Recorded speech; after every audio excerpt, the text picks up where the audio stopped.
Hello everyone and welcome in today's class and I hope you all are well and doing good in your studies. So जो आज की जो class है उसमें हम discuss करेंगे जो अनटचेबल है, जो one of the famous novel है उसकी समरी.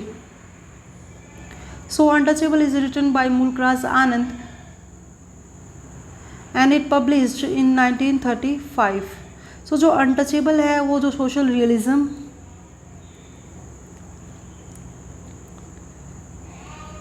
सोशल प्रोटेस्ट और जो 20th सेंचुरी में जो सोसाइटी जो स्ट्रक्चर था कॉलोनियल इंडिया का उसको बताती है. Social structure of colonial India. अब जो मुल्कराज आनंद है उन्होंने अपनी जो राइटिंग करियर है वो उसकी जो स्टार्टिंग है वो 1930s से की थी एंड एज ए नोवेलिस्ट उन्होंने जो फर्स्ट नोवेल लिखी थी वो थी अनटचेबल. अब वो एक इतने अच्छे नोवेलिस्ट थे, उनके जो वर्क्स हैं वो इतने अच्छे थे, उनको कंसिडर्ड किया गया Dickens of India. So Mulkraz Anand is also considered as Dickens of India. So let us discuss about the summary of Untouchable. So जो नोवेल है उसकी जो शुरुआत होती है वो एक ऑटम मॉर्निंग से होती है जो बखा की जो लाइफ में. अब जो बखा है वो नोवेल का मेन कैरेक्टर है, प्रोटैगनिस्ट है और जो बखा है वो लखा का बेटा है जो कि जेमदार है पूरे जो स्वीपर्स है टाउन में उसका. अब जो बखा है वो ब्रिटिश रेजिमेंट में कुछ टाइम के लिए काम कर चुका है और इसी कारण उनके जो वाइट मैन है उनकी जो लाइफ है स्टाइल है उससे काफ़ी अट्रैक्ट हुआ है. अब वो कई बार सोचता है कि वो जो वाइट पीपल है उनका जो लाइफ स्टाइल है उसको वो अपनी जो लाइफ है उसमें अपना ले, लेकिन उसी टाइम पे उसको एक जो आइडिया आता है इंडियन लिमिटेडनेस का. अब उसके जो फादर है वो भी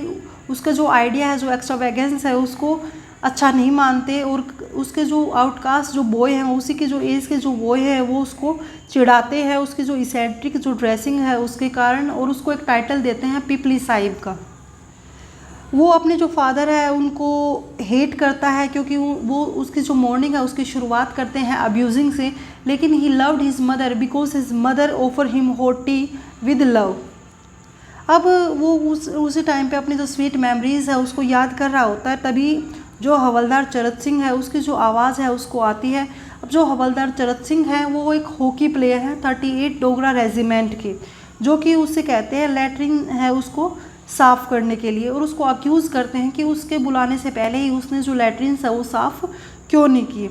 अब जो बखा है वो अपने जो हार्डवर्क से और जो एफिशिएंसी है काम करने की और जो क्विकनेस है उसके कारण उसको काफ़ी इम्प्रेस करते हैं और उसी के कारण जो चरत सिंह है वो उसको एक हॉकी स्टिक देते हैं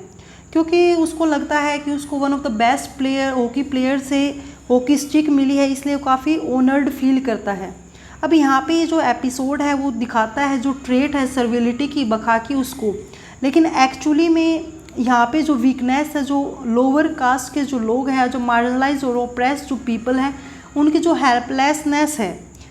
वो दिखाता है, मीन्स उनकी जो मजबूरी है वो शो करता है. जब हवलदार चरत सिंह के वहाँ पर जो बखा है वो अपना काम फिनिश कर लेता है तो अपने जो फादर है उसकी जगह पे वो काम करने जाता है, मीन्स सब्स्टिट्यूट होता है कि हम कई बार जैसे हमारे यहाँ पे कोई बीमार होता है तो उसकी जगह पे हम काम करें. सो एज ए स्वीपर है वो अपने फादर की जो जगह पे काम करता है क्योंकि उसके जो फादर है उनकी जो तबीयत है वो ख़राब है. अब वहाँ पे जब वो काम कर रहा होता है तो एक जो हिंदू कास्ट का जो पर्सन है वो उसको स्लैप करता है, थप्पड़ मारता है और उसको अब्यूज़ करता है क्योंकि उसके अनुसार जो बखा है उसने उसको पोल्यूट कर दिया है. क्योंकि उस टाइम पे यदि कोई अनटचेबल यदि कोई हिंदू कास्ट के जो पीपल उसको छू लेता था तो वो मानते थे कि वो उन्होंने उसको पोल्यूट कर दिया है, दूषित कर दिया है. इसी कारण जो हिंदू कास्ट का जो पर्सन था वो ज़ोर ज़ोर से चिल्लाता है और जल्दी से वहाँ पर जो क्राउड है वो इकट्ठा हो जाती है और जो क्राउड है वो जो अपर कास्ट के जो लोग हैं उसी को सपोर्ट करती थी उस टाइम पे, इसलिए जो पूरी जो क्राउड है वो जो हिंदू कास्ट का जो पर्सन है उसका जो पॉइंट ऑफ व्यू है उसको सपोर्ट करती है. अब जो बखा है वहाँ पे कंफ्यूज है, मोशनलेस है, उसको समझ में नहीं आ रहा है उसके साथ हो क्या रहा है और वो जो उसके ऊपर जो चार्ज लगा है कि उसने जो हिंदू कास्ट जो पर्सन है उसको पोल्यूट किया है वो उसको डिनाई करता है, उसको रिफ्यूज़ करता है कि उसने ऐसा कुछ भी नहीं किया. लेकिन क्योंकि वो एक लोअर कास्ट का था, अनटचेबल था, वो एक हेल्पलेस था, इसलिए कोई उसकी बात को नहीं सुनता है. अब वहाँ से ही एक जो पर्सन है मोहम्मदीन, वो जा रहा होता है, जो कि एक टोंगा वाला है, वो कुछ उसको जो सिंपैथी है वो शो करता है। अब जब उसके लाइफ में ये इंसिडेंट होता है कि हिंदू कास्ट है उसको अपर क्लास माना जाता है और उनको लोअर कास्ट या अनटचेबल माना जाता है, जो कि उनको मना किया जाता है कि वो उनको टच भी नहीं कर सकते। तब उसके बाद वो अच्छी तरह से उसको पता चलता है कि अनटचेबल होता क्या, या फिर वो एक अनटचेबल है। अब जो अनटचेबल उस टाइम पे उनको एक अनाउंसमेंट करनी होती थी, जब वो जहाँ पे जाते थे उससे पहले वो एक अनाउंसमेंट करते थे, पोस्ट स्वीपर कमिंग, कि वो उनको अलर्ट करते थे कि जो स्वीपर है वो आ रहा है। So they and this fact highlighted him as an untouchable. जब भी वो ये जो स्टेटमेंट है वो बोलता, अपनी जो वार्निंग है वो देता, तो उसको रियलाइज़ होता कि वो एक अनटचेबल है, और उसी कारण उसके जो माइंडसेट है वो ऐसा हो गया कि उसके जो दिमाग है उसमें गुस्सा आता। अब उसको पता चल गया कि जो साहिब्स हैं या फिर जो मुस्लिम्स हैं उनको टच करने से उन्हें कोई प्रॉब्लम क्यों नहीं है, और जो हिंदू कास्ट के जो लोग हैं वो उनको टच क्यों नहीं कर सकते। Means he get the difference between the lower caste and the upper caste. अब यहाँ पे ये जो इंसिडेंट है उससे जो ऑथर वो हाईलाइट करता है जो कि उस टाइम जो हिंदू कास्ट है उनकी जो क्रूलिटी है, मीन्स क्रूरता है उसको, कि कैसे वो जो लोअर कास्ट है उनको कंपेयर करते थे मुस्लिम्स और क्रिश्चियन से। मीन्स यहाँ पे जो ऑथर है उसने बताया है कि जो हिंदू कास्ट है वो कैसी थी और मुस्लिम्स और क्रिश्चियंस कैसे थे, कि मुस्लिम्स और क्रिश्चियंस हैं उनके अंदर कुछ सिंपैथी थी अनटचेबल्स के लिए। जो हिंदू कास्ट है वो मानते थे कि जो अनटचेबल्स हैं वो उनको पोल्यूट करते हैं। मीन्स यहाँ पर जो मुस्लिम्स और जो क्रिश्चियंस हैं उनको एज़ कम्पेयर टू हिंदू उनको अच्छा बताया गया है। अब जो बखा है वो टेम्पल जाता है और वहाँ पर जो स्टोन डाइटीज़ है, मीन्स जो पत्थर की जो मूर्तियाँ हैं उनसे काफ़ी अट्रैक्ट होता है, लेकिन उसको भी पता है कि वो एक अनटचेबल है और वो उसको मंदिर में जाना अलाउड नहीं है। लेकिन काफ़ी उसकी जो क्यूरियोसिटी है, जो एक्साइटमेंट है, उसी के कारण वो जानना चाहता है कि जो पिंजरे में जो एक जो स्नेक गोड रखे गए हैं, मीन्स जो शिवजी हैं, उनके बारे में वो एक्साइटेड है जानने के लिए, इसलिए वो कुछ जो स्टेप है वो मंदिर की जो सीढ़ियाँ हैं वो चढ़ जाता है। और जब वो कुछ फ्यू स्टेप है वो आगे रखता है तो उसके जो हाथ हैं वो अपने आप ही जो वर्शिप का जो जेस्चर है वो ले लेते हैं। Means his hands folds in the gesture of worship. और उसके बाद उसको जब उसके जो हाथ हैं वो ज्वाइन हो जाते हैं तभी उसको एक आवाज़ आती है, polluted polluted and polluted, means दूषित दूषित दूषित। जब वो उसको रियलाइज़ होता है कि हाँ तू एक अनटचेबल है और तूने मंदिर की सीढ़ियाँ चढ़ी हैं और इसी कारण ये जो आवाज़ है वो तेरे लिए लगाई गई है,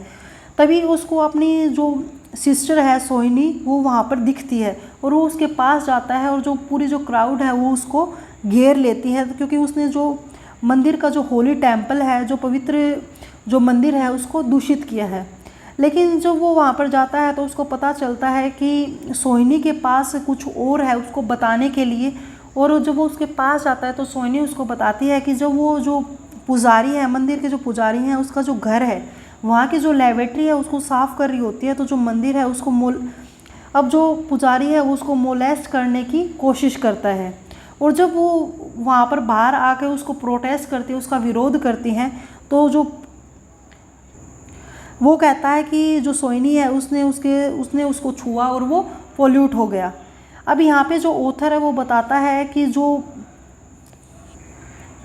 धूर्त पुजारी है उसने ना कि सोहिनी को मोलेस्ट किया बल्कि अपना जो हिपोक्रेटिक जो नेचर है उसको भी शो किया। मीन्स उसने उसको सिंपैथी या फिर कुछ और न दिखाने की जगह पे जो प्रीस्ट है उसने ये कहा कि उसने उसको टच किया और उसको पोल्यूट कर दिया।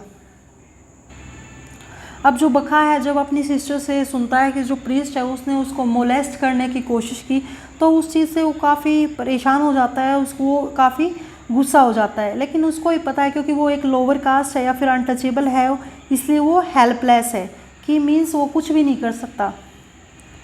इसीलिए वो जो हिपोक्रेसी प्रीस्ट की जो हिपोक्रेसी है, मीन्स उसके जो सिचुएशन के अकॉर्डिंग जो बदलने वाली जो चीज़ है उसको प्रूव नहीं कर सकता। हिपोक्रेसी होती है कि आप सिचुएशन के अकॉर्डिंग अपनी जो बात है उसको बदल दो। सो इसलिए उसको पता है कि वो जो पुजारी है उसकी जो हिपोक्रेसी है उसको एक्सपोज नहीं कर सकता। इसीलिए वो जब वो जा रहा होता है तो उसको एक चीज़ वो इमेजिन करता है कि जो उसकी सिस्टर है वो ब्यूटीफुल है और एक दिन वो किसी अनजान जो इंसान है उससे शादी करेगी। इसलिए वो सोचता है कि काश उसकी जो सिस्टर है वो ब्यूटीफुल नहीं होती। अब इसी चीज़ को सोचते सोचते उसको रियलाइज़ होता है कि उसके जो फादर है उसने उसको भेजा था कुछ जो खाना है वो लेने के लिए, और तभी वो अपनी जो सिस्टर है उसको घर भेज देता है और जो सिल्वर स्मिथ जो कॉलोनी है वहाँ पर जाके ज़ोर ज़ोर से चिल्लाता है bread for the sweeper mother,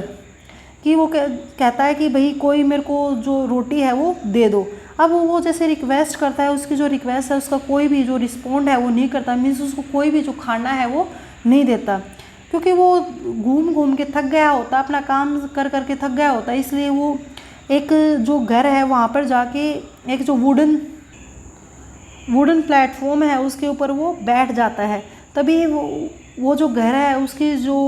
मालकिन है वो आती है और वो उसको काफ़ी डांटती है कि कैसे वो उसकी जो घर की जो चौखट है, थ्रेशोल्ड है, उसके ऊपर वो बैठ गया। और जल्दी ही वो जो वुमेन है वो गुस्सा हो जाती है और उसी कारण जो बखा है वो उसे जो अपोलॉजी है वो मांगता है, मीन्स माफ़ी मांगता है। और उसके बाद बहुत सारे जो आर्ग्यूमेंट के बाद जो वुमेन है वो उसकी जो झोली है उसमें ऐसे चपाती डालती है जैसे हम जो किसी जो डॉगी होता है उसके पास डालते हैं। अब यही सब सोचता हुआ वो अपने जो फादर है उसके पास जाता है और उसके जो फादर है वो उसको गुड फॉर नथिंग बोलते हैं, मीन्स किसी काम का नहीं। फिर उसके बाद में उसके जो फादर है जब वो उसका जो एक्सप्रेशन देखते हैं फेस का और उसको अपने ही आप में जब कंफ्यूज देखते हैं तो उसको शक होता है कि कुछ ना कुछ गलत हुआ है। तभी जब वो उससे पूछते हैं तो जो बखा है वो उनको स्टोरी बताता है कि उसके साथ और उसकी बहन के साथ क्या क्या हुआ। तभी जब वो सब कुछ बताता है तो आखिर में वो कहता है कि वो उस टाउन में कभी दोबारा नहीं जाएगा। अब जो लखा है वो अपना जो बेटे हैं जो बखा है उसको कंसोल करते हैं, उसको समझाते हैं, उसको संतावना देते हैं और वो कहते हैं कि हमारी कुछ लिमिटेडनेस है, मीन्स हमारी कुछ लिमिट्स हैं, हम अनटचेबल्स हैं, हमारे पास इतनी पावर नहीं है कि हम जो प्रीस्ट है उसको एक्सपोज करें। और उसको सजेशन देते हैं कि वो जो पुजारी है उसको वापस से नहीं मारना है, मीन्स मारने का सोचना नहीं है। इसी मोमेंट पे जो वो उसको कंसोलिंग कर रहे होते हैं तो उसका जो बखा का जो छोटा भाई है वो कुछ खाने के साथ आता है, जो खाना है वो बैरक से लाया है। लेकिन जब बखा देखता जो वो खाना है वो जब खाते हैं तो उसको रियलाइज़ होता है कि जो बचा हुआ जो खाना है उसके ऊपर किसी और का जो थूक है वो लगा हुआ है और इसी कारण वो खाना है वो छोड़ देता है। और वो कहता है कि वो जो रामचरण है उसकी जो बहन है उनकी वो शादी में जा रहा है, क्योंकि वो एक अनटचेबल है इसलिए वो ज्वाइन नहीं कर सकता पार्टी को। और वहाँ पर ही उसको अपने दो फ्रेंड मिलते हैं छोटा, और जल्दी से वो जो रामचरण है वो उसको देख लेता है।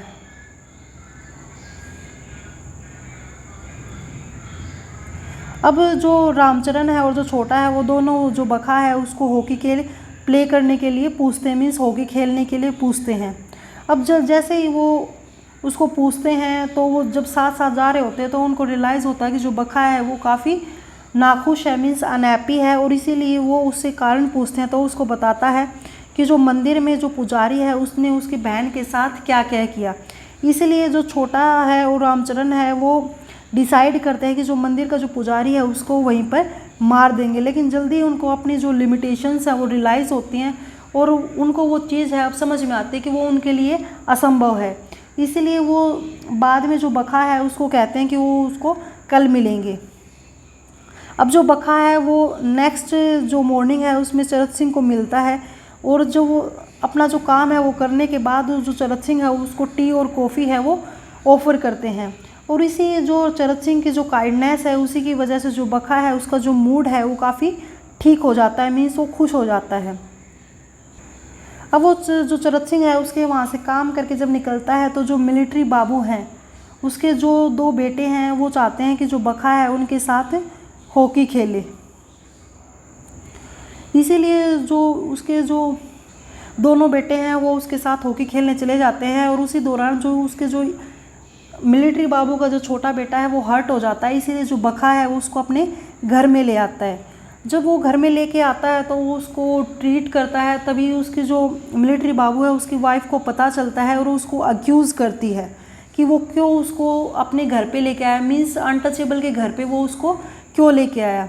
अब उसी के साथ साथ उसको सभी है जो किसी न किसी रीज़न से उसको अक्यूज़ करते हैं। अब उसके जो मदर और फादर हैं वो कहते हैं कि उन्होंने उसका जो टाइम वेस्ट है वो कर दिया। अब जो मिलिट्री बाबू है उनकी वाइफ है या फिर जो उसका जो एक और भाई है वो कहता है कि क्यों उसको जो अनटचेबल है वो क्यों लेके आया, मीन्स उसको किसी को भी उसकी जो अच्छाई है वो नहीं दिखी कि वो हर्ट होने के बाद उसको अपने घर पे लेके आया और उसको ट्रीट किया। इसी कारण से वो काफ़ी डिजेक्टेड मीन्स उखड़ा उखड़ा सा और जो काफ़ी कंफ्यूज है वो महसूस करता है। आखिर में वो कहता है अपने जो सब कुछ सोच के वो एक ही चीज़ प्रेफर करता है कि he would prefer death over the misery and ill treatment, कि वो जो मौत है उसको प्रेफर करेगा, ये जो लाइफ है जो मिजरी से भरी हुई है या फिर जो लोगों का जो बुरा व्यवहार है उससे भरी हुई जो लाइफ है उससे ज़्यादा तो वो डेथ को प्रेफर करेगा। जो लास्ट में इंसिडेंट होता है कि जब वो ऐसे कुछ सोच रहा होता है तो उसको जो क्राउड है वो दिखती है, और जो क्राउड दिखती है तो उसको पता चलता है कि यहाँ पर जो गांधी जी है वो आए हुए हैं, जो कि और गांधी जी के कारण ही जो पूरी क्राउड है उसमें सभी तरह के लोग हैं, मीन्स डिफरेंट क्लासेस के, अपर कास्ट, लोअर कास्ट और यहाँ तक कि अनटचेबल्स भी इसी भीड़ में हैं। अब जो गांधी जी हैं वो वहाँ पर स्पीच दे रहे होते हैं जो अनटचेबिलिटी है उसको रिमूव करने का, कि जो सोसाइटी है उससे जो अनटचेबिलिटी है, छुआछूत है, उसको कैसे रिमूव किया जाए। अब उसको वो रिमूव करने के लिए वो अपना जो पॉइंट ऑफ व्यू बताते हैं कि जो अनटचेबल्स हैं उनको अपना जो मीट है या फिर जो अल्कोहल है वो छोड़ देनी चाहिए, बल्कि एज ए पेमेंट उनको जो लोग हैं हिंदू कास्ट के जो लोग हैं उनसे फूड ग्रेन लेने चाहिए, ना कि लोगों से रिक्वेस्ट करनी चाहिए कि वो उन्हें खाना दे दे। अब वो उनको समझाते हैं कि जो मीट है या अल्कोहल वो उनको छोड़ दें और जो अपना जो काम है उसको करने के बाद जो पेमेंट है एज ए फूड ग्रेन ले। अब जो बखा है वो जो गांधी जी हैं उनकी जो स्पीच है उससे काफ़ी उसको अच्छा लगता है, वो जो गांधी जी है उससे काफ़ी अटैच हो जाता है और तभी वो जब इस कंक्लूज़न पे पहुंचता है कि जो गांधी जी हैं वो काफ़ी अच्छे हैं, उनके जो अनटचेबिलिटी के रिगार्डिंग जो थॉट है वो काफ़ी उसको अच्छी लगी, तभी उसको एक आवाज़ आती है इकबाल नाथ शराशेर की और आर.एन. बशीर की। ये दोनों फ्रेंड हैं। जो इकबाल नाथ शराशेर हैं वो एक पोइट हैं और आर.एन. बशीर उनके फ्रेंड हैं, जो कि बात कर रहे होते हैं और वो अपोज करते हैं जो अनटचेबिलिटी के रिगार्डिंग जो स्पीच गांधी जी ने दिया उसका, और वो अपना पॉइंट ऑफ व्यू कहते हैं कि वो कैसे अनटचेबिलिटी है उसको रिमूव कर सकते हैं। इसी में वो एक चीज़ कहते हैं कि जो अनटचेबिलिटी है उसको रिमूव किया जा सकता है यदि जो फ्लश सिस्टम है, मॉडर्न टेक्नोलॉजी का यूज़ करके जो फ्लश सिस्टम है उसको इंट्रोड्यूस किया जाए और जो सीवेज डिस्पोजल है वो फ्लश किया जाए। और उसी के साथ साथ वो कहते हैं कि जो अनटचेबल्स हैं उनको इक्वल राइट देने चाहिए, प्रिविलेजेस देने चाहिए और जो अपॉर्चुनिटीज़ हैं वो उतनी अपॉर्चुनिटीज़ उनको देनी चाहिए जितनी कि जो हिंदूज़ हैं उनको दी जाती है। अब जो बखा है वो काफ़ी कंफ्यूज हो जाता है ये जब वो गांधी जी का स्पीच और जो इकबाल नाथ शराशेर और आर.एन. बशीर के जब पॉइंट ऑफ व्यू सुनता अनटचेबल के बारे में तो कंफ्यूज हो जाता है। और यही जो स्टोरी है वो आके गांधी जी की जो विज़िट है वो जो पूरी जो स्टोरी है वो अपने फादर को बताता है। सो ये थी आपकी जो अनटचेबल है उसकी जो समरी है वो। सो ये काफ़ी इंटरेस्टिंग समरी है जो कि आपको बताती है कि जो 20th सेंचुरी है उसमें जो कॉलोनियल इंडिया था उसमें जो ब्रिटिश गवर्नमेंट थी और जो हिंदू कास्ट है उनका जो लोअर कास्ट के रिगार्डिंग जो बिहेवियर था उसको, और जो सोसाइटी जो स्ट्रक्चर था उसको। सो जो अनटचेबल है उसकी जो स्टोरी है वो काफ़ी इंटरेस्टिंग है and I will also try to give the other class regarding untouchable which will include narrative structure, theme, plot and characterization. सो जो नेक्स्ट क्लास है उसमें हम ट्राई करेंगे कि जो अनटचेबल है उसका जो नैरेटिव स्ट्रक्चर है, थीम है, प्लॉट है और कैरेक्टराइजेशन है उसको डिस्कस करें। So thank you very much and have a nice day.